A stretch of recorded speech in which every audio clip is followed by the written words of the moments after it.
it's not just about working hard. It's not what all these self-help, motivational speakers say of like, yeah, if you just put in the work, you can be there too. And it's like, no, hold on. Let's like look at the underlying assumptions behind that. Let's talk about the stuff that we all kind of know, but no one's really seems to be talking about, particularly in self-development or business books. So it's very unique to be a business book that talks about things like, your parents' money, like who you know, what your accent is. How do we make this empowering? Because we believe in the power of like gratitude, the power of accepting a brutal truth of reality, but also it can be quite liberating. You don't hold yourself to this crazy high standard of what kind of outcomes you have in your life, but you can control the inputs that you put in, using and leveraging your unfair advantages is the core concept of the book. Yeah, of course. And the idea is that we all have unfair advantages.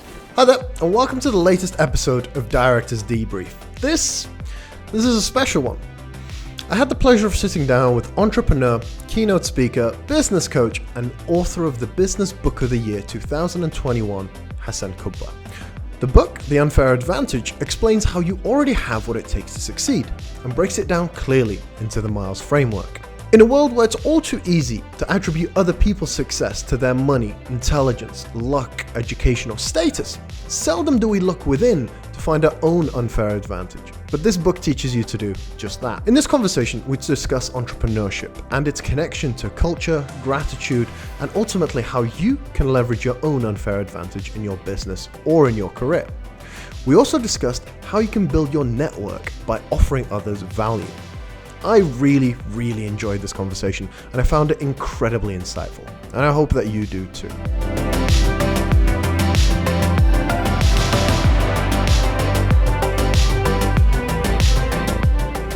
You good? Sweet. I mentioned to my mum that I'm doing this podcast. I mentioned your name and she said, Kubba. Yeah. Min little Kubba? Yeah. Is it from that? It is, yeah. Is it? Okay. Yeah. Apparently, yeah, the family's somewhat famous, I think, in Iraq. And I often get asked, are you related to Laith Kubba?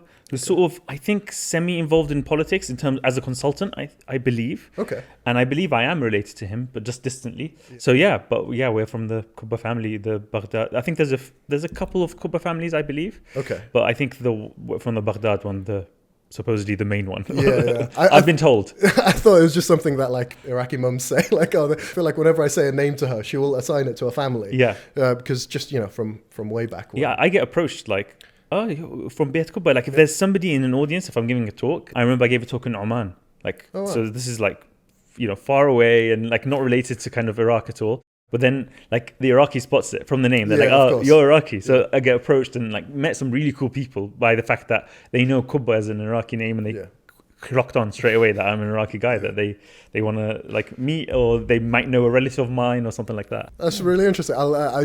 She asked me and I had to answer, so I'll get back to her about that. I want to talk a bit, obviously you're here to discuss the book a little bit, and there's a few really cool ideas in there that I wanted to discuss. Before I get into it, I just want to say two things about this book. Sure. They're very complimentary of the book, but there are two things that sprung to mind. One, I would say it's an incredibly optimistic look at what's traditionally a pessimistic topic. Is that something that ran through your mind when you were working on the book? Yeah, one of the challenges was that we were thinking, how do we make this not sad, not depressing? I mean, the book is broken down into 3 parts. Okay. Part 1 is called Life is Unfair, and it's like, how do you put a positive spin on the fact that life is not fair? And kind of one of the main themes of the book is just a brutal dose of reality. It's just like, actually, it's not just about working hard. It's not what all these self-help, motivational speakers say of like, yeah, if you just put in the work, you can be there too. And it's like, no, hold on. Let's like look at the underlying assumptions behind that. Right. Let's look at reality. Let's talk about the stuff that we all kind of know. Yeah. But no one's really seems to be talking about, particularly in self-development or business books. So it's very unique to be a business book that talks about things like, your parents' money. Yeah. Like who you know, what your accent is. These are the things that people don't talk about. They talk about strategy. They talk about working hard. They talk about like having the right timing in the market for your idea. But they don't talk about just things that you just lucked into, And I think that was the key thing that was in our minds is how do we make this empowering? Because we believe in the power of like gratitude, the power of accepting a brutal truth of reality. It can be quite brutal, but also it can be quite liberating. And that's the key, is that you don't hold yourself to this crazy high standard of what kind of outcomes you have in your life, but you can control the the inputs that you put in, the work you put in, and also the strategies you take, using and leveraging your unfair advantages is the core concept of the book. Yeah, of course. And the idea is that we all have unfair advantages. Your perspective versus, I described the perspective, and then what you just relayed back to me, there's an interesting contrast there, because you said that, nobody's talking about these things. My frustrations came from people talking about these things. It came from, how dare they call Kylie Jenner a self-made billionaire? How dare they say all of that? They got lucky. They got rich. Yes. And that's the pessimism that really started to bother me. Right. Because I like to think I'm an optimist. And that's why I really, really enjoyed the book. Because I feel like it like you said, it's empowering. There's stuff you can actually do. You're right. I mean, look, we're here in the UK. Yeah. In the UK, it's kind of a bit more of a pessimistic attitude towards it a little bit. To characterize generally what it's like. Self-development books are quite an American thing. Self-help, even business books in general, it's just quite an American thing. And they're very gung-ho. They're very much like the American dream. You can do it. I can do it. In the UK, it's a bit more like we come from an older society. In the UK, it's like there are old landowners from the time of like William the Conqueror whose families still have land and they're aristocrats because of that. Yeah. And so you have less of that social mobility. So that comes through in people's attitudes towards rich people, towards like financially or superficially successful people. There's a different attitude towards it here in the UK than it is in the US. And I think that if you just kind of, which is what I did, consume self-development books, business books, then you get hit with too much of the positive side of like, it's the meritocracy side. It's like, if you put in the hard work, you can get there too. And the kind of, let's kind of characterize it as the British angle, which is like, it's all fate, it's all luck, it's all like, got lucky, got born into it, born with a silver spoon, the bank of mum and dad. That's not right either. And our book is here to say the truth is in the middle. Yeah. Okay. The truth is completely in the middle. And actually you can have a lot more impact than you think over your outcomes and over your life and what you can achieve. What do you think? So if we take the US as being on one side of things, the UK on the other, what do you think is a Middle Eastern outlook? I think most of what they call the old world has a similar outlook. Okay. I think the US is quite unique in having this you can do it too attitude. It was a self-selection bias of people who went to the US. So I think the Americans are going to love to hear this, but there is some truth to the idea that they're more of an entrepreneurial nation. They're more of an adventurous nation. I think that there's a part in the book talking about location, talking about where you are as an unfair advantage. And I don't think it's a coincidence that Northern California, basically the furthest west you can get in the US, is where all the innovation happened. Because there must be some link, maybe not a direct link, but there's some connection there between the people that went west and were more adventurous versus the people on the east side of the US, on the East Coast, who didn't make that. I think it was called the Oregon Trail, where loads of people died and loads of people, it's an extremely treacherous, I'm talking about in the 1800s. Yeah. And it's an extremely difficult path to take to make it to the West Coast. And it was mostly people looking for gold. And there was a gold rush in California. Yeah. And so a lot of people who are successful in Silicon Valley are immigrants. So this doesn't even apply to them. I'm talking about originally the Americans, the white Americans. I'm not even talking, we're not going further back to the Native Americans. Yeah. They're the ones who made it across.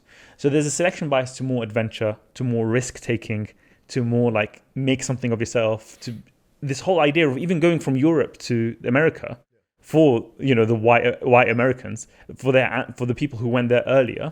That's a huge, huge risk. And they took that risk. So I think to answer your question, I think the Middle East is very similar to the UK. There are different sayings that I was brought up with. One of them is that, and I don't like these sayings because I don't fully agree with them. I know there's some truth to it, which is that, for example, one of them is that rich people are rich for two reasons. They stole or they were stingy. Okay. And it's like a combination. It's like you hear these kinds of sayings in Arabic where it's like, and that's because it's somewhere more established where you can have a bit more of a social strata, a bit more of a socioeconomic kind of backgrounds, etc. Being self-made is a bit less of a thing. Yeah. Things are changing now, things are a bit different now. But in general, the old school mindset is a bit more fixed. It's a bit more of a fixed mindset rather than a growth mindset. Do you know what? I've never categorized it like that in terms of the old world and things like that. But I was just thinking as you were speaking as well, my business partner, Ash, he is Indian and he was telling me about sort of the castes there and how traditionally some castes travel more than others. And he is from one that traveled quite a fair bit. And, I'm connecting some dots now. You're saying selection selection bias and stuff like that. And he even said, there's more of an entrepreneurial spirit amongst these people that typically traveled further out. Makes sense. His family, wound up traveling to Wales and then eventually Leicester. It's why immigrants are often there's another thing, we were even considering doing a spin-off book or something called The Immigrant Advantage, because this idea of like immigrants are now like the top of companies in Silicon Valley, and not just, just in general as entrepreneurs. Yeah. And it's like very interesting how well they do in general. Obviously not all, but the percentage that do really well. Again, there's a selection bias, but that they had the get up and go to leave, let's say, earlier. Yeah. So there's different waves. So we're both from Iraqi background. Yeah. There's different waves of migration. And the people who didn't just have the kind of inclination to leave earlier, but also had the resources to leave earlier, when all the problems started going down with like 2 wars. I mean, I left Iraq when I was 3, but I lived through 2 wars. Wow. Yeah, the Iraq-Iran war. That's crazy, and the Iraq-Kuwait, etc. war. So it's just horrible. And and the families that were able to leave are the ones who obviously had more unfair advantages, but also had a bit more of a growth mindset, a bit more of a like, let's not just sit around and see what happens. Let's do something about this, right? And then that's going to reflect in the immigrant. So the same thing with kind of Indian populations. I know very successful Indian populations from East Africa, who are very successful here in the US. I think in the UK. I think the Prime Minister is from one of those backgrounds where I think his family's from Uganda or one of these East African countries. Okay. And it's the same sort of thing. It's that kind of, you're kind of forced because you're in this situation. And then, there's a lot of nuance to it. So I'm just giving very broad strokes. Yeah. That's a very, I'll be honest, it's a much more researched and better outlook to what I text you when I wanted to have this conversation, where I was like, I feel like there's 2 sides to this coin. Yeah. What's interesting is I grew up with what I feel like to be 2 polar opposites. Mm-hmm. My mother, massive growth mindset. She's the reason why I'm in this country. She was like, we're going to go here, we're going to go there. She wanted to explore the world. And my dad is your typical elderly Iraqi man who was just like, nope, it's how my dad did it. It's how I'm going to do it. And this is what we're going to do for all these years. But I was just curious, and we can sort of get onto this a little bit later about, immigrant parents and what they have to, what attributes pass on. Yeah. Because you in the book mentioned you got a cake that said doctor on it. Yeah. And my whole childhood was like, this is my son, he's going to be a doctor. Like it was all of that. It was just constant. So you had it too. 100%. And do you know what, the more Iraqi people or even people from the Middle East I meet, I think we all went through it. Yeah. But there's a lot of negatives to that which I don't like. But when I actually look into it, there's a lot of positives there too. Yeah. To get into medicine, you have to study, you have to get good results, which means, your parents are always on your case. Did you study enough? Have you studied this? Have you done that? Yeah. And I always found that to be a positive thing in my later life. Now when I work, meritocracy isn't everything, but like when you do work hard, there's some elements that sort of help you. Absolutely. Like there's definitely a lot that can help. And I think it's very interesting that this whole medicine thing, I think it's a prestigious career. It's a career that's always in demand wherever you go in the world. And also there's this interesting thing, specifically in Iraq, and I'm sure a lot of other kind of developing countries had this thing where I think in my parents' generation, you don't even choose necessarily what you want to do when you kind of, your grades tell you what you do. Yeah. So if you get top grades, again, broad strokes here, but like roughly speaking, top grades doctor. Yeah. I think second is like engineer. Yeah. I think third is something else. I'm not even sure. But like that's kind of how it works. So it's like top is doctor. And so you get there's an interesting thing. I was having this discussion with my mum the other day, and she's like, see, doctors are so smart. That's why I'm a big fan of doctors. They always do all these side hustles. They always do. I did a talk, and there was a lot of the audience were doctors. Right. And she's like, yeah, see, look, they're very kind of entrepreneurial. They do all the things on the side, which is true. And I think that part of that, and also my mum always has this thing where she's like, Iraqi doctors are so much smarter than like British doctors. And this is an interesting thing. And I was like, maybe there's a selection bias there, because in Iraq, the smartest people go into medicine. Right, of course. Whereas like in the UK, that's not how it works. Yeah. They might go into investment banking. They might go into consulting. So it's not necessarily they'll be doctors. It'll be more if they're passionate about medicine and helping people. And then so you've got the positives and negatives there, whereas the Iraqis, it's not necessarily that they have a passion for it or that they want to help people, but it's just that that's the path. This is an interesting conversation I was having with my brother the other day. Why do you think doctor? Why do you think that's such a desirable thing? Yeah, so to be clear, by the way, you mentioned doctor cake. That's so my parents, to be fair, they didn't push me. Okay, fair enough. It was a kind of it was almost like it was all subliminal almost for me. It's like I thought it was kind of my idea to be a doctor. Okay. You know, it was like that kind of thing. But smart they with found out later, my first birthday cake, they got me a doctor cake. Like he's going to grow up and be a doctor. Yeah. I think it was my grandfather who got that. But the point is that why doctor? I think, like I said, look, so part of it is that this is common not just for Iraqis or Arabs. I think it's also a South Asian thing. I think it's also an East Asian thing, African thing. I think it's a developing country thing. Okay. And I think it might be to do with being an immigrant as well, but not only that, because it's true in the home, back home, of course, in old countries too. But there is this idea of like, immigrant parents took such a big risk. They want something more conservative, something more steady, something more reliable for their kids to kind of secure their future. So I think it's just that they want that kind of peace of mind, that everything's going to work out. And if you're a doctor, even if might not be the best paid thing in the world, it might be actually a lot more. In terms of how much work you put in versus how much purely in terms of money, it's not the best. But obviously there's a lot more satisfaction that can be gotten from it. I have a ton of respect for doctors, but it's just a case of like, they know they're going to be fine. Yeah. And I think that's what it is. I think that's the main thing. And there's also the prestige, the status. Yeah. That's a big piece of it too. That's the thing, because I think they talk about the prestige far more. Yeah. And that's what used to really bother me. It was a lot of this talk about prestige, and it was never something that I cared much about. And, with my father, he sees a lot of the people, when he goes to the mosque, and all of his friends have kids who are doctors, and it's a huge like bragging right for them. Yep. But the thing they don't talk about is the place of compassion that it comes from. That was the sort of, we came to the exact same conclusion, me and my brother, where there are certain requirements that our parents wanted us to hit, but it wasn't the requirements they cared about. It's about the box they can tick in their head of being a good parent, right? I want to make sure that my kid is able to, not worry about their finances, have something stable in the long run. As funny as it is to say, it's just so they can brag about their kids being doctors, it does come from a place of love. It does. I really think it does. Yeah, I think so. The second thing I had to say about your book, yours and Ash's book, is it to me felt like the ultimate troubleshooting guide for somebody who's stuck in a dead-end career. Nice. Is that something you ever gunned for? Truthfully, no. That's not something we were... It was originally going to just be a book about startups. Okay. And then I think the subtitle was something like Boost Your Chances. So it was a working title. It was Boost Your Chances of Startup Success or Tech Startup Success, even more niche. Because this is before we even knew we'd get a publishing deal. We were just going to self-publish the book. But yeah, like we had multiple publishers interested. And then when I submitted the draft of the book that I was actually happy with, they were like, whoa, there's a lot more to this. Let's have a broader subtitle. Let's go with a hardback release. So it's kind of more prestige behind it. That's an interesting quirk of the kind of book publishing world. And they were like, well, this can help a lot of people. Like, oh, interesting.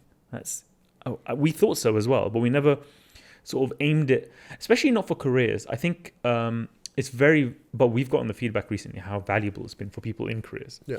People who are kind of a bit stuck. I was like that. Yeah. I think subliminally that came through because I was like, I didn't know what I wanted to be. So I was going to be a doctor. Yeah. I was going down that path. I dropped out of it to my parents' horror.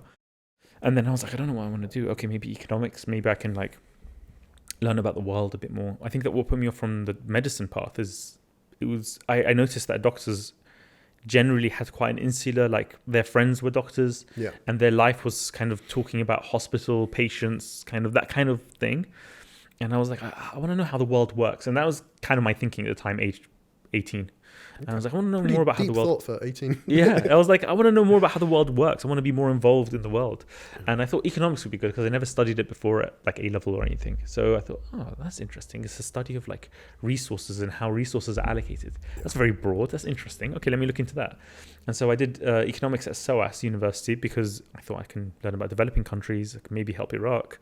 It's a whole story of how I got in there. I shared it on my Ali Abdal podcast, where even though I was like 6 months late to the UCAS deadline, UCAS is the application system for here in the UK to get into university, and I didn't even have the right subjects to get into it, but I got it in the end because I just talked my way into it. And then the paths from there were going to be something like investment banking or consulting.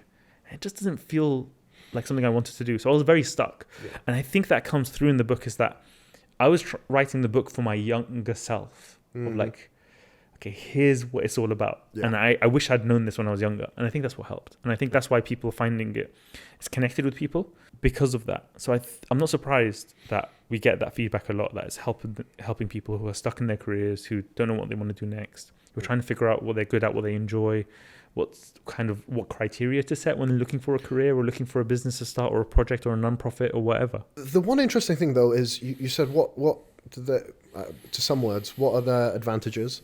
Yeah. And then also what do they enjoy?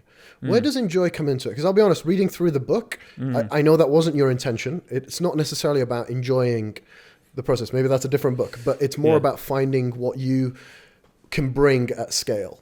So as an advantage. Yeah, so there's an example in the book about Warren Buffett. Yeah. Warren Buffett is a very famous investor. He talks about how lucky he was. And if you read his biography, I remember I read his biography back when I was trying to figure out what to do with my life. And I was like, I want to learn more about this guy because I heard he was giving 30 billion to charity. I was like, whoa, that's a crazy number. Yeah. How the hell, what has this guy done? How does he have that much money? And it's incredible. And then I learned about how he was driving like a really old car. He was living a really modest life, even though he's like a multi-billionaire. And so I was fascinated by him. I bought his biography and it's like this thick book, like this thick. And it was so boring. And it was so unrelatable. Yeah. Like this guy was like buying stocks and shares when he was like 7 years old. And I was like, what? In like the 1930s. Yeah. I just couldn't wrap my head around it. I couldn't relate to him in any way. This guy's whole life is reading newspapers. Like him and his business partner, his investment partner, they talk about how their kids and grandkids see them as a newspaper with legs or a book with legs because they're just reading day and night. I was like, this is just weird. Like, this guy's very, very strange. I guess I was trying to subconsciously kind of model him, but then I couldn't because I just found him so odd. And I felt like I was already too late. This guy's already been started to buy stocks and shares and understand them back when he was really young. So I came back around to him when I was writing this book. So this came to me and I was like, and he would talk about how lucky he was. First of all, he said he'd won the ovarian lottery, meaning the right parents. Yeah. He just had the right parents. He says that his sisters had the same upbringing, the same parents, the same everything. His sister wasn't as successful as he was. And then he said if he had been born black and was also had the same similar, in the same time in America, again, he wouldn't have the success he had. So he was very, very lucky. Yeah. And so I found that fascinating. And the other quote to do with your question of how much he enjoys it, he says, I'm lucky I tap dance to work every morning. Right. I love it. Yeah. And so we talk about unfair advantage in the sense that when you love something so much that doesn't even feel like work to you, that's an unfair advantage. Okay. And so an inclination to want to do something. So talent. So obviously he says something that he's wired for capital allocation. Okay. Like basically he is got this built-in kind of software in his brain for investing. Okay, interesting. So that's a talent. But what else? He also loves it. He enjoys it. So I believe that talent. So this section in the book is about how talent is not a myth. Talent exists. There was this trend of books talking about how talent doesn't exist and it's all about 10,000 hours, which is complete nonsense. If you just look with your own eyes and you see that talent does exist. Of course it exists. It's just silly that these books were even written. And so talent isn't just about doing something well. It's about enjoying doing it and therefore having the proclivity to continue doing it and becoming obsessed with it. Yeah. Look at Mr. Beast. Yeah. So obsessed. He's not like the most talented presenter. He's not the funniest guy. He was just so obsessed with YouTube that he just spent hours and hours and hours and hours on YouTube. And his is a great example of somebody who's just so obsessed, even though he's not necessarily like, super talented at something. He's just like, he became so obsessed with what's engaging to people that he got this successful. He understands analytics like nobody else. I heard him speak. It's crazy. Not just analytics. It's like, okay, I'm going to say, what was his thing? He read the dictionary or he said the name, was it Jake Paul or something? 10,000 times. He just did these ridiculous stunts when he cut through a plastic table with a plastic knife and he filmed it all. And so it just shows when you want something badly enough, but that's like that. None of that is talent. It's just like just the sheer obsession. Doggedness and obsession to just keep doing it to get the views. And he did it. And his story is incredible. I'd love to I want to create some kind of case study around him in terms of he wasn't that lucky in many ways. But no, there isn't that much luck in his story. If you analyze his story, it's kind of like he was ill. But his luck is purely that he was just so obsessed with YouTube. Like that's kind of the only part of it. He grew up in a single mother household, poor, Yeah, there isn't really anything there that you can be like, oh, he's so lucky. He just got all this expensive gear. You know, like Now you got me real interested though. What would you say his unfair advantages? I think that's what it is. It's his talent. His talent, but in the sense of passion as well. Yeah. His obsession. Yeah. It's that pure obsession to like YouTube. Like he said he didn't have any friends because he was so obsessed with YouTube. Everyone found him weird. But then he started to find friends online who are also obsessed with YouTube. Yeah. And so if he was born in a different era where there was no such thing as like finding a community online, he'll just be the weirdo kid. So that's what he was. And he had like Crohn's disease when he was young. He's like had a lot of issues. But yeah, it's his obsession. So his talent / obsession, you know, in that sense of talent for YouTube, for just becoming a big YouTuber. Yeah. Wow. The next thing I actually wanted to talk to you about is a comparison and a contrast between yourself and Ash. In the book, he's described as somebody who's kind of born as an entrepreneur. Yeah. And you're kind of described as the opposite. Yeah. Not the experience I've had, to be honest with you. You know, we've spoken online, we spoke on Zoom and speaking now. I wouldn't necessarily go out and, I don't know you that well, but I wouldn't describe you as an introvert. But yeah, I'm assuming you're talking a lot further back in the start of your journey. Well, I still am an introvert. Like, okay. Yeah.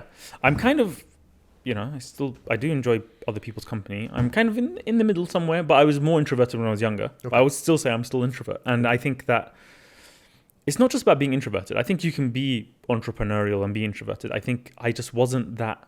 Again, I talked about Warren Buffett earlier. When I look at other kind of famous entrepreneurs, like Richard Branson, he started this whole magazine when he was a student. Yeah. Like, he was entrepreneurial from day one.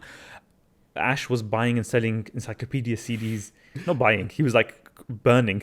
Like, you know, he was illegally copying when he was a teenager, encyclopedias, and then going out and selling them.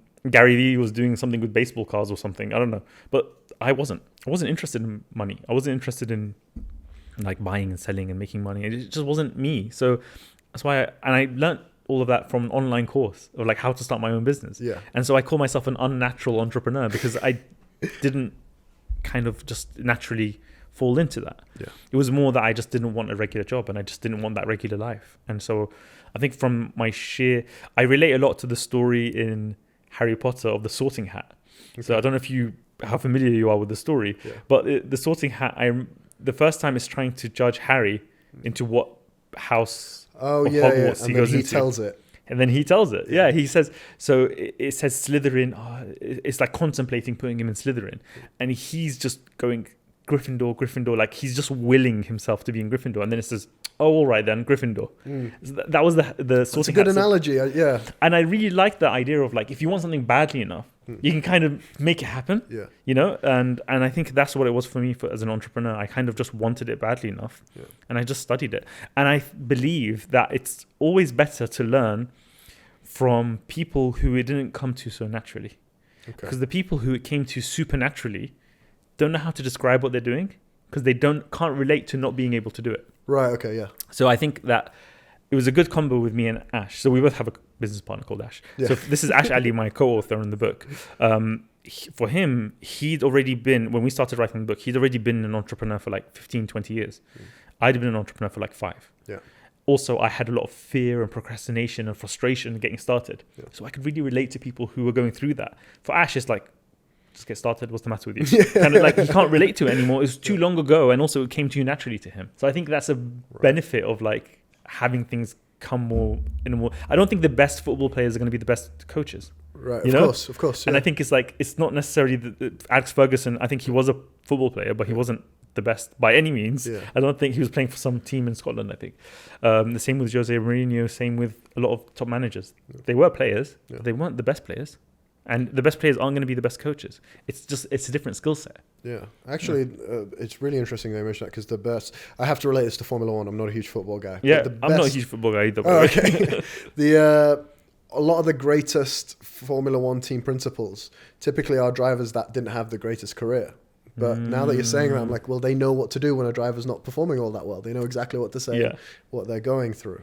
Can you imagine a complete natural? They're just like, what's the matter with you? Just get on with it. Let's go faster. I can't imagine like people who are just supernaturally talented. I don't know, like a Muhammad Ali. Is he really going to be he might be good in the motivational sense, in the psychology of it, but he'll be like, come on, man, you could do it. Like, he'll just be like Punch you could do on. it. Yeah, just do it. Like, and they even, interesting thing about, well, I was having this discussion yesterday with somebody about how, like, I was my personal trainer. He was telling me how Usain Bolt does all these things wrong. Like, if you analyze when he sprints, the beginning of a sprint, like, it's not textbook. It's way off textbook. Like, his knees going in, apparently, when he's doing it, he's straightening up his body too early. Yeah. Like, he's doing all these things wrong, but he's the best in the world, so it doesn't matter. Okay, you know what I mean? And so his bad technique, quote unquote bad technique, right? It works for him. Yeah. But what, is he going to coach somebody else with that bad technique? Are they going to have the same body proportions, the same muscle fiber types that he's got? You know, this natural ability that he's got. So yeah, it's a much healthier outlook, because my immediate reaction was like, are you sure you have the right personal trainer? Pointing out the flaws in Usain Bolt. No, that was our discussion. It was like, it doesn't matter. Yeah. That was the point. The point is that it doesn't matter. Like you have this thing, this theory. Yeah. It's the same with business. So I had some really successful early mentors, like multi-millionaires, right? These were clients of mine in my first business and giving me amazing advice. And I would look at them and I'd be like, wow, he's doing everything, like most things wrong, according to business books, according to what you're taught about business. Like, this guy was like super successful, but he was the worst delegator ever. He was like, do everything himself. He was like pretty bad at hiring. He wasn't very thorough with how he hires people. Yeah. Like, it was very interesting to see how, like, but he's successful regardless. You don't need to be perfect to succeed. That was an interesting insight that I had. I wanted to ask you about noticing your unfair advantage. Yeah. And in the book, I think I've pinpointed the first time you and Ash found out your unfair advantages. Mm-hmm. For Ash, I think it was when he was made redundant at his company in London. Yeah. And for yourself, it was a moment in the Philippines? Yeah. So for me in the Philippines, it was, okay, so the story is that I found this online course, and it was all about how to, what put me off from, one of the things that really put me off banking is, like, they would brag about 72 hours at the office. They're there for careers thing. They like to try to entice us into investment banking. And I was like, what? So for me, it was like, okay, what's the point of having a lot of money, but not having a lot of time to spend that money? And it's inspired by the 4-Hour Work Week by Tim Ferriss. It was inspired by that kind of philosophy. This was in the air at the time a lot. I came across this course, and it was like how to run a freedom business, how to run an online business where you can delegate and automate and systemize it so that you can serve your clients without you being, directly involved. And I was like, well, that sounds incredible. Yeah. And so I took the course. It was really expensive for me at the time. It was my saved up student loan, money. I took the plunge, and everyone told me that this is a scam, that this is not going to work. No such thing as passive income. And that's kind of true. We'll get onto that if we want. I had a chip on my shoulder now. I really wanted to prove everyone wrong that I took the right thing. So I started working, and for about 1.5 years, I was working like crazy hours, not 4-hour work week. Forget that. It was like 80 hours, 100 hours. Yeah. But about 1.5 years later, it was running itself now. I'd figured it out. I'd nailed the right service offering. I'd gotten the right clients and gotten the right staff to do it. And I was like, yeah, I've done this now. Wicked. I've made it. And it wasn't even like, I wasn't super rich. I was able to do some investing as well, which is great. But it's not like I wanted to build a huge agency. It was a marketing agency that I did. It was just that I wanted to kind of have that lifestyle. And so I was kind of traveling around. I was meeting other kind of digital nomads at the time in Southeast Asia. And I had some staff in the Philippines. I was like, let me drop by the Philippines. Let me see what it's like. And I met somebody else there who was making this 19-year-old kid who was making like 20 grand a month just from affiliate marketing. It was insane. I was like, anyway, I met up with him. But at one point I stayed in so I had heard that Manila, the capital of the Philippines, is super congested. Like, you can't get around. Right. It's like there was this thing of like, you can be in a taxi in traffic, you can go out to a restaurant, have a steak, and then come back to the same taxi. It's still in the traffic. Maybe just move down a bit. Awful. So I thought I'd stay in the central business district, which is like this posh area. It's called Makati City in Manila. And that area didn't have any beggars, you didn't see any in the street. But one day I was coming out of my Airbnb, nice plush Airbnb, me thinking I'd made it. I had like a little bottle of water in my hand, and I was just on my way to the mall or something. I can't remember. I was meeting that friend, I think. And these kids playing barefoot, but they kind of looked happy. They didn't look like they were necessarily begging. But then they came up to me, and this one girl pointed to a bottle of water in my hand. Yeah. And so I looked down. I was like, okay, she's pointing at this. It's like a quarter of an Evian left. I was like, oh my God, she's thirsty. So I immediately so in the UK, like, you think like there's social safety nets. There are people who beg in the street. It's not usually kids, right? But you think like you can be on income support. You can be on welfare. You can be there's safety nets. Yeah. But like over there isn't. I kind of needed to remember that. And I was like in my, early mid-20s, and I was like, oh. And then it made me so sad. I immediately emptied out all my pockets, gave them all the change I had. Yeah. And I was like, look how lucky I am. Like, imagine growing up here. Imagine growing up so poor. And when I think back, I could have like stayed in Iraq. If my family hadn't left, I could have stayed in Iraq. We could have lived through the sanctions in the 90s. We could have lived through more bad times as Saddam. We could have lived through the invasion of 2003. We could have all that stuff. And it just made me so grateful and made me realize how, rather than me thinking of myself as self-made, how lucky I am. Right. And I think that's when I had this realization about luck and about how grateful I need to be and how it's not just all the effort that I've put in. And that's kind of when I had that realization. That part really hit me. My sister told me a similar story, and it immediately reminded me of that. She was in South Africa. My brother was getting married there. His wife is South African. When they were there, she gave some change to kids. Change that if it fell out your pocket, you wouldn't even notice, like realistically. Yeah. And they lost their mind, and she couldn't believe it. So she immediately went and gave them some more because it was like, pennies ultimately. Yeah. But it had such an impact. And that, I think, is what made her realize that. And when I was reading that, of course, I immediately went, actually, I grew up in Sweden. I grew up in the UK. There's a lot to be grateful on that part. 100%. At that particular time, though, and then, maybe it's tough to ask you to speak on behalf of Ash. What were you thinking at that time versus later down the line? Because I'm imagining it was later that you realized that this is an unfair advantage, or was that something in the moment? Yeah, no, it wasn't in the moment. It didn't come to me in the sense of this is an unfair advantage. It just came to me in the sense of I need to be grateful. I'd say that in terms of my own specific unfair advantages, like what am I good at? What am I, lucky to have? Of course, like location is big in London. Being able to live in my parents' house while I was getting my business up and running, living in London, like rent-free, basically, was a big advantage. I think the other one for me, and it took me until my late 20s to really figure this out, is that communication. Right. I think even the clients I was getting in my marketing agencies, because I could communicate clearly without jargon exactly what they needed to do in their businesses to let them grow, to build a brand, to have some success online, to get them to the top of Google, etc. And so I realized quite late, it took me a while, and this is why it's a journey of self-awareness and self-discovery to figure out your unfair advantages for some people. So for me, it took me that long to realize, speaking, communicating, writing, even though writing wasn't a strength, but clearly it's done well in the book, right? But that comes from learning about marketing. And that comes from I have this clarity of communication. I think I used to do UCAS applications for my friends. Oh, wow. I never used to think that's a big deal. I used to think, just, the personal statement part. Oh, yeah, you could explain yourself a bit better here. Here's how I'd edit it. But I never thought it was a strength of mine. English was my weaker subject. I thought it was a science and maths. So, so it took a while. I think so for people listening to this who are like, what's my unfair advantage? It might take some time. But the best thing to do is to try a lot more things. So one thing I would do is if I was younger, I'd do more stuff so that I can know what am I good at? What do I enjoy? What comes more easily to me? Because there's no use going up the hill and fighting and having a headwind in your face, just struggling so much when there are things that come to you much more easily. And I think that's all about what you choose to do, and it's about working smart rather than hard. Okay. There's two things I want to ask you, but they're very far apart. So topic-wise, what does interest you right now? Where are you at in your life? What do you enjoy doing? What? I really enjoy teaching. I think I've always kind of enjoyed that. I remember I used to not really particularly like teachers at school, but I used to think, but I like teaching, and here's how I would do it better. But then I thought, it's just so badly paid, and it's not respected, and are my students going to hate me as much as So I've always thought of that, but I never thought it's something you could do beyond school. Mm-hmm. So teaching is something I really enjoy. I love explaining complex things in simple ways and seeing people's kind of light bulb pop up in people's minds when they understand something. Yeah. So I love teaching. I've been kind of consulting and advising a lot of AI startups. AI is just fascinating right now. Yeah.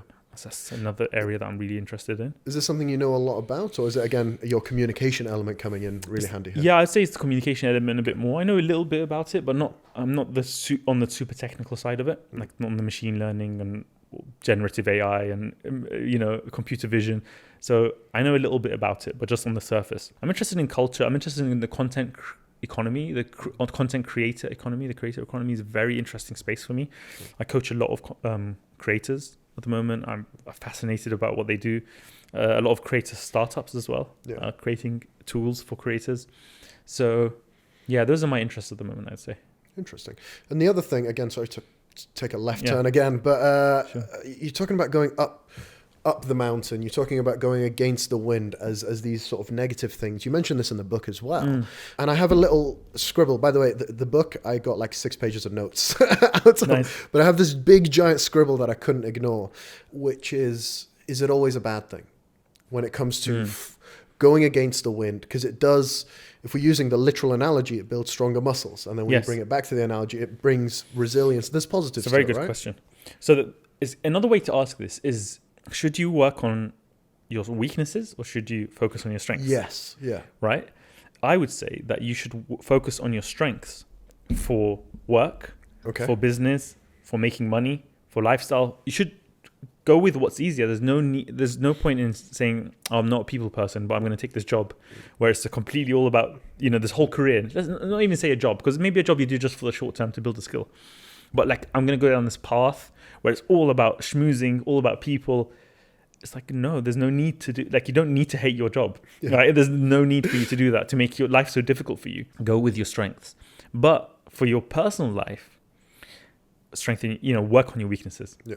Okay. Strengthen those, because that's going to, and there are other things like, so for example, people skills, emotional intelligence, communication skills, persuasion. Let's say these are things that you'd want to work on anyway, or let's say you're not very sporty, or you're not very like that's how I was. I wasn't sporty at all, but like going to the gym, getting fitter. That's a weakness to work on. That's because it's important for your personal life. But I think in terms of career, there's no need to make it. It's going to be hard enough anyway. Right. Yeah. Do you know what I mean? Like, I know. Yeah. You could go with what's easy to you, but then push yourself in that, and that's where you'll get stronger, because then you'll be top. Yeah. As opposed to you're pushing yourself and you're still only mediocre. Yeah. That's the key. That's what I'm kind of focusing on. I really thought you struggled more with that answer. That was really well put. No, it's a smart way of looking at it in terms of, go with what you're good at and then push yourself there. There's no reason why you can't do that. I want to dive into something here that I've been so curious about, because I'm surrounded by people who are, absolute perfectionists. They refuse to release any sort of work until it is done and complete. Yeah. And then there's the opposite of that, where it's more about like, I got to get this done ASAP, or I got to, volume. In the book, you're portrayed again as a perfectionist. I get the impression that that's also, true. It's true. What do you think are some advantages, and what do you think are some disadvantages to being a perfectionist? Yeah, there's a lot of disadvantages, honestly. It's not but there's a lot. So let's get into that. This also goes down to the whole how to be successful as a creator. Right. And also how to be successful in a lot of things in life. Yeah. But let's say you want to start to, blog or vlog or create content online in any way. Is it about quantity or is it about quality? It's kind of that similar type of question. Yeah. Is it about speed or is it about accuracy? Again, a similar type of question. It's both. Yeah. There is no getting around it. It's both. So if I had to choose one, I would go with speed and quantity, not quality, because with the caveat that for most people, hopefully everyone, you get better. I know. You get better. The quality will increase, right? And the stakes are low enough that you can actually just mess around, make mistakes. It's fine. Yeah. But if you're doing something where the stakes are high, let's say you get a publishing deal and you're writing a book, you get one shot. You can't just keep iterating the book. The book, it goes out, it's printed, it goes into stores. You got to make it good. Yeah. And there are some situations in life where you kind of have sort of one shot. It's never really fully one shot, but sometimes it is. It's like let's say you get on this huge TV show or podcast. It's like, okay, you have one shot. If you perform badly on that podcast, you're probably not going to get invited back on, and then that's it. Like, there are times in life where it really matters. I think so from the angle that how to improve, you need to get quantity out. You need volume. Yeah. But from the angle of what's ultimately more important, it's about quality. Yeah. So it's a bit of a fight. So it's both. Yeah. So but Mr. Beast, going back to him, because he gives a lot of advice about YouTube. He said it's a lot easier to get tens of millions of views for one video than it is to consistently get like 1 million views on every video, or even something like 300,000 views. I'm talking about YouTube here. Yeah. For each of your videos is much harder than just nailing one concept, one idea, and just really nailing it. Yeah. So that's his view of it. So people have different views. I am more on the quality side. Yeah. I do think that if we had just had a more slapdash approach with our book, if I had a slapdash approach with my clients in terms of the client work, it just wouldn't have worked so well. But that's why it's really good to partner up. So for me, being with Ash really helps, because she's like, we need to get this out. I'm like, you're right. I know. I've been working on it for too long. Let's just get it out. And so it really helps to partner up with people who can complement and have the opposite kind of mindset towards this. Yeah, I'm freaking out a little bit because I can't tell between me and Ash who's the perfectionist. But what I was just thinking there is the reason why this kind of question came up when you mentioned it in the book as well. I was thinking about it. And all of these, this podcast is something I do on a weekly basis with Ash, and then we bring guests on. Yeah. When we bring guests on, it's my opportunity to kind of like, every day you have something new struggle, like some new issue at the business. Mm-hmm. And for a while when I initially reached out to you was recruitment. We were contemplating what we should be hiring. And, I've worked with both. I've hired both. I've hired perfectionists and people who rush stuff out the door. The distinction there was really actually quite helpful of if you don't get too many chances at this, make sure you do it right. And I think we're at a phase now in the business where we actually don't get too many chances with certain things. Yeah. Even the startups I work with, who are putting out software, a lot of them are changing their attitude away from that lean startup, just put something out and keep iterating it. Yeah. They're like, actually consumers, and even like businesses, if you're targeting businesses, they're not going to give you another chance. Yeah. So you kind of need to make it good enough the first time. You can't just make it any old crap that you put out. Yeah. So quality means quality where it matters. Okay, so let's use an example of a podcast or a YouTube video, and then we could use an example of any kind of product or service later. Yeah. If you're solving the problem well enough, that's what matters most. Yeah. Not like, so let's say, here's an example. Alex Hormozy. Have you seen this guy? He's been blowing up. Yeah.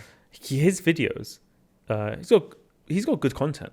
His videos are like super low production value, cheap camera, one angle, bad lighting. Doesn't matter.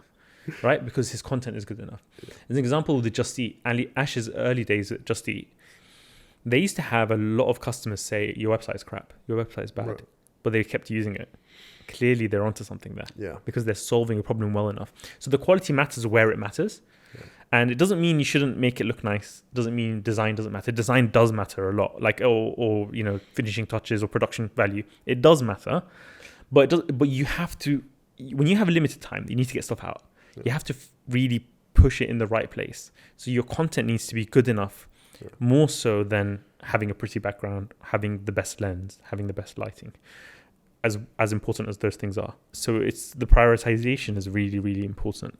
So I think, so when it comes to quality, it doesn't mean, and perfectionism doesn't mean, not perfect. Yeah. Just like it needs to solve the problem well enough. Yeah. It's the same with software. It's the same with a restaurant. Let's say what value you're giving. Sometimes it is about the ambience for some people. Some people, they just want a place to hang out with their friends. And they want it to look pretty, and they want to look pretty on Instagram.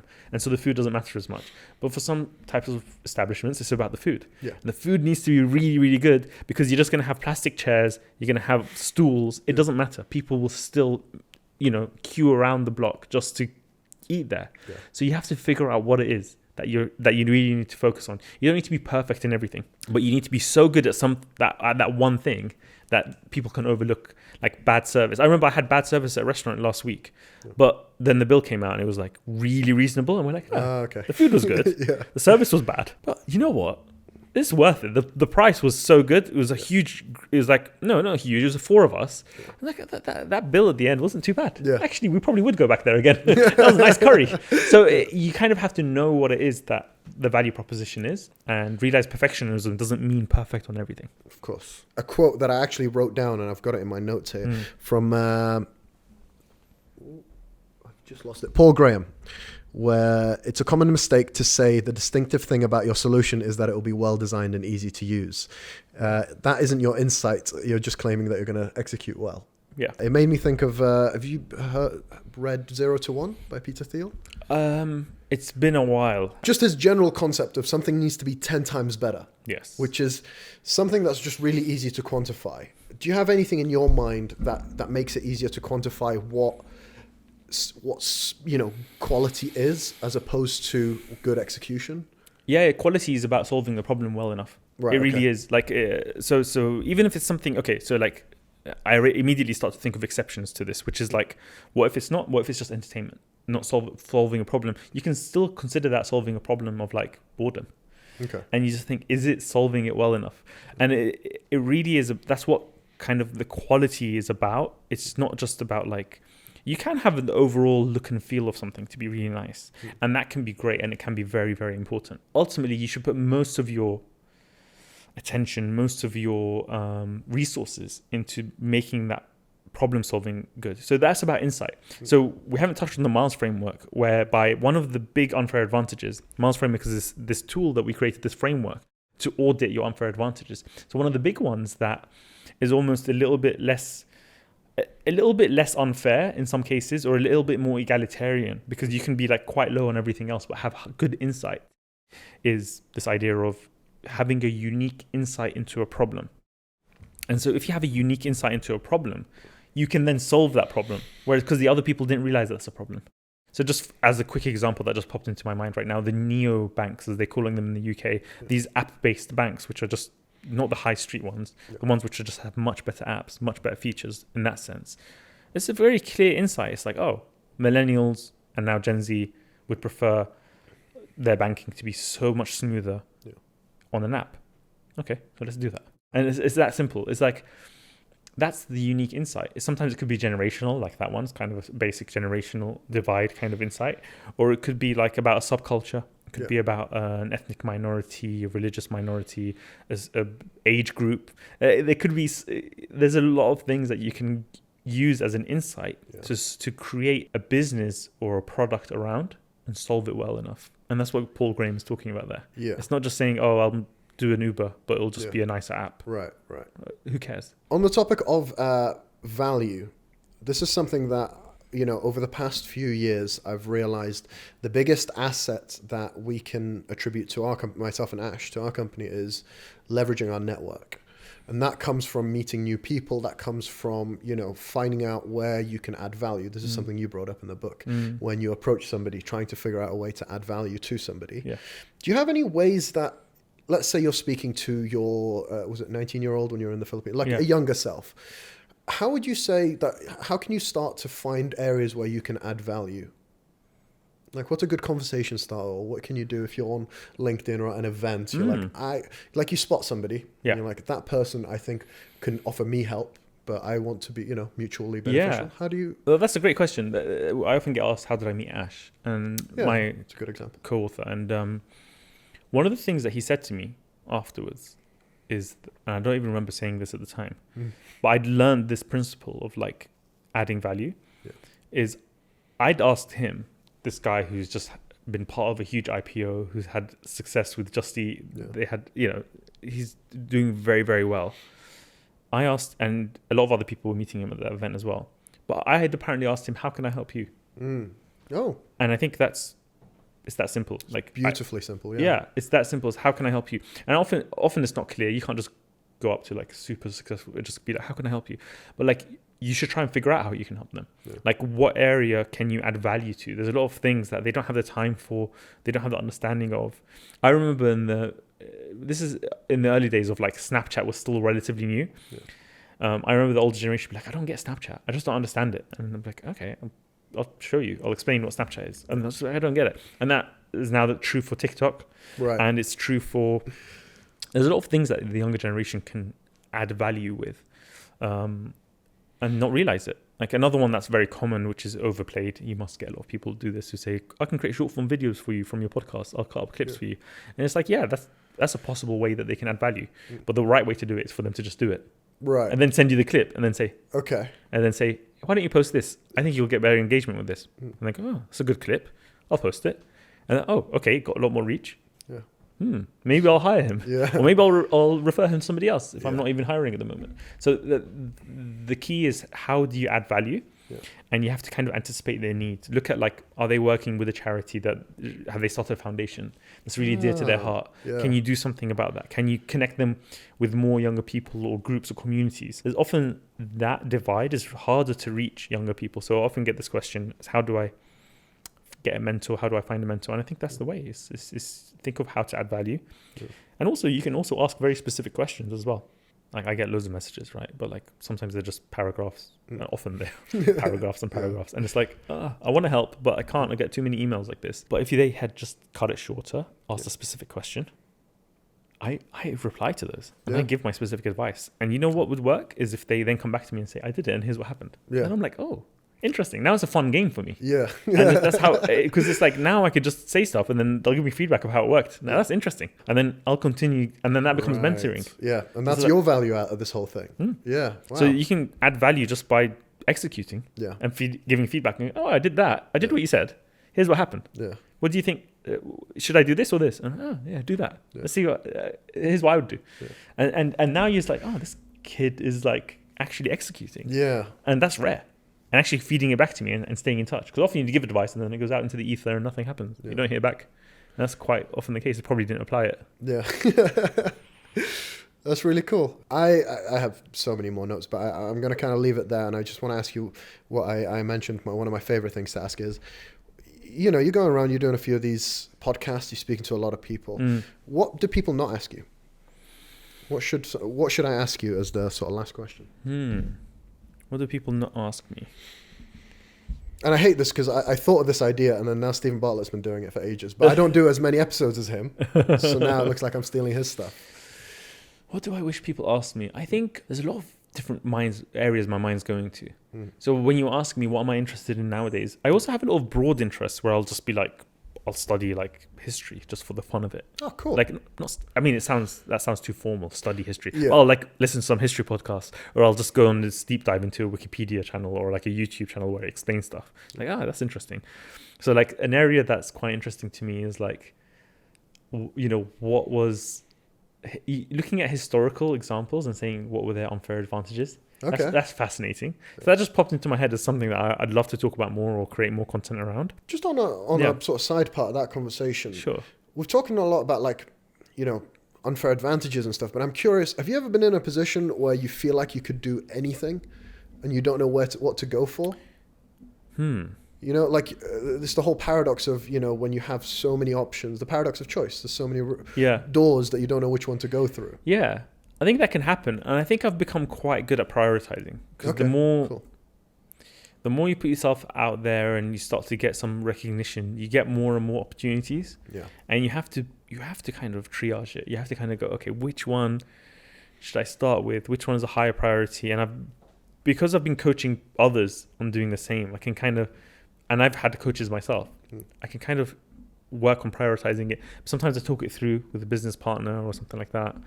And just like to think about what to go for first. So I usually don't have that paralysis analysis kind of thing, which I used to have more when I was younger. I did too, yeah. Yeah, where I'll be like, I don't know what to start with. I don't know what to do first. Yeah, I think I've become a lot better on that and I don't really struggle with that anymore. I'm kind of clear on what I want. If you have a stronger vision, you have a stronger why.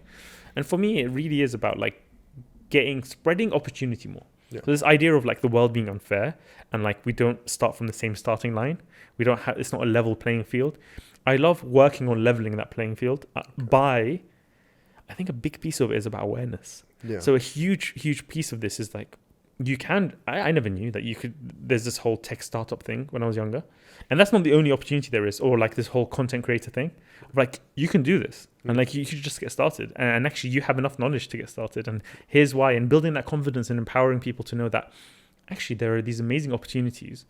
It doesn't necessarily need to be the traditional career. Yeah. It can be. That's not necessarily a bad thing. But there are much faster paths just for people to be aware of that and not to think that everything is a scam or everything is just like, you know, you have to understand how to do due diligence over like what's some nonsense MLM thing or some silly like quick make money, you know, quickly, you know, get rich quick kind of scheme versus actual adding value, doing something that helps others. And I think that is become a thing that I just want to do more and more of, is to make more people aware of that. I came into this conversation thinking there's going to be a lot I could take away, and more than I could ever imagine. Okay. So very grateful for your time. Is there anything you wanted to discuss? No, I'm just connect with me on socials for anyone watching this. I love to stay in touch with people. I do try and get back to everyone. I do read all the messages myself. I don't delegate that out or anything. And I'm doing a lot more in-person stuff this year now that everything's out of, pandemic, etc. So I'd love to do more in-person kind of trainings, workshops, keynote speaking. I still do coaching, but on a very limited basis. We'll leave links very easy to find. Yeah. Oh, and the other thing is that we've just finished creating this quiz of how to find your own unfair advantage. Oh, cool. It's a completely free quiz. Yeah. You can take it. So we'll add the link. It's theunfairacademy.com. There's going to be a link there. Take the quiz. And it's been fun. We've been getting a lot of feedback from it. We put a lot of work into creating the right questions to help people get that self-awareness of what their own unfair advantages are. So yeah, take the quiz online and give me your feedback of what you think. If you have any more questions after it, I'm happy to reply to those as well. And yeah, that would be fun. Thank you very much for your time. Thank really you, Sam. appreciate this. Lovely seeing you.